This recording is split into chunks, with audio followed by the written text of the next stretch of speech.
Las fronteras del espacio. Nuestro viaje nos lleva hacia el norte. En el siglo XVII, Europa había tomado el relevo a Oriente Medio como gran centro mundial de las matemáticas. Se habían hecho grandes avances en la geometría de los objetos fijos en tiempo y espacio. En Francia, Alemania, Holanda y Gran Bretaña, el reto era entonces comprender la matemática de los objetos en movimiento. Y la búsqueda de esas matemáticas comenzó aquí, en este pueblo del centro de Francia. Solo a los franceses se les ocurriría bautizar un pueblo con el nombre de un matemático. Imaginen en Inglaterra una ciudad llamada Newton. Es inimaginable. Pero en Francia de verdad valoran a sus matemáticos. Este es el pueblo de Descartes en el Valle del Loira. Hace 200 años lo rebautizaron con el nombre del famoso filósofo y matemático. Descartes nació aquí en 1556. Fue un niño enfermizo y perdió a su madre siendo muy pequeño. Por eso le permitían quedarse en la cama hasta las 11 de la mañana, una práctica que mantuvo a lo largo de su vida. Para practicar las matemáticas a veces se necesita eliminar todas las distracciones y sumergirse en un mundo de formas y pautas. Descartes pensaba que la cama era el mejor sitio para alcanzar ese estado de meditación, y creo que sabía de lo que hablaba. La casa en la que Descartes realizaba sus meditaciones acostado es en la actualidad un museo dedicado a todo lo cartesiano. Sígame. Las piezas que se exhiben, ordenadas por la conservadora Sylvie Garnier, muestran cómo encajan sus ideas científicas, filosóficas y matemáticas. Se muestran también aspectos menos conocidos de la vida y obra de Descartes. Decidió ser soldado.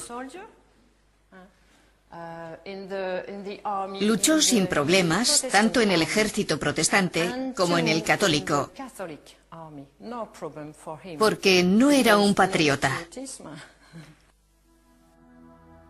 Sylvie lo ha dicho de forma elegante, pero Descartes fue un mercenario. Luchó para los protestantes alemanes, para los católicos franceses y para cualquiera que le pagara. A primera hora de una mañana de otoño de 1628 estaba acampado con el ejército bávaro en la fría orilla de un río.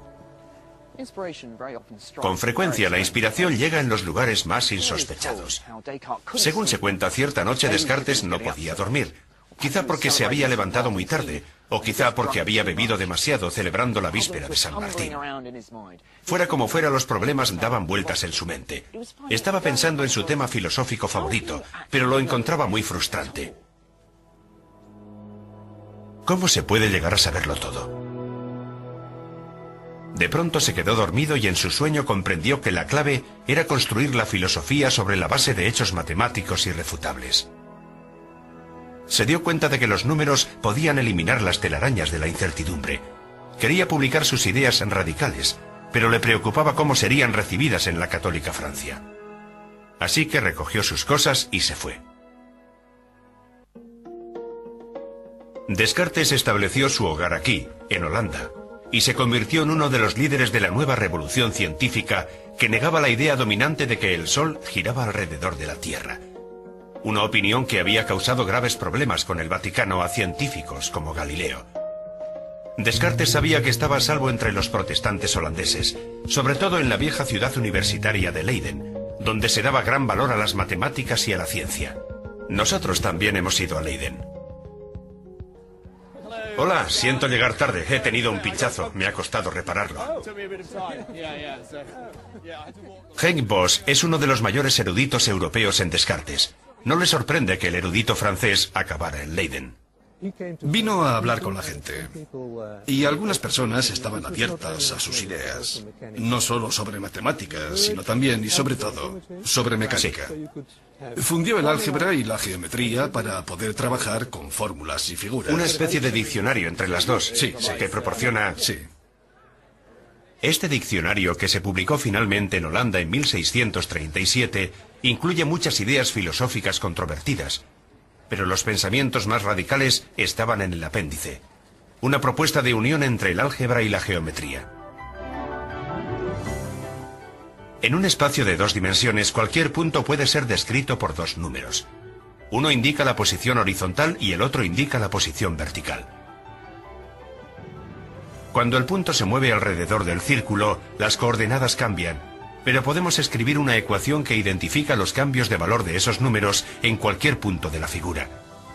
De pronto la geometría se había convertido en álgebra. Usando esa transformación de la geometría en números se puede decir, por ejemplo, si la curva de este puente forma o no parte de un círculo. No hace falta usar la vista, porque las ecuaciones de la curva revelan sus secretos. Pero no se detuvo ahí. Descartes abrió las posibilidades de la geometría a dimensiones más elevadas, mundos que nuestros ojos no verán nunca, pero que son esenciales en la tecnología moderna y en la física. No hay duda de que Descartes fue uno de los gigantes de las matemáticas. Desgraciadamente, sin embargo, no fue un hombre agradable. No era una persona fácil de tratar, y estaba muy preocupado por su imagen. Estaba absolutamente convencido de que tenía razón incluso cuando se equivocaba. Y su primera reacción era siempre que el otro era estúpido y no lo había entendido. Descartes puede que no fuera una persona afable, pero no hay duda de que su comprensión de la conexión entre el álgebra y la geometría transformó para siempre las matemáticas. Para que su revolución matemática funcionara necesitaba otro ingrediente vital. Para encontrarlo, debo decir adiós a Henk y a Leiden y acudir a la iglesia.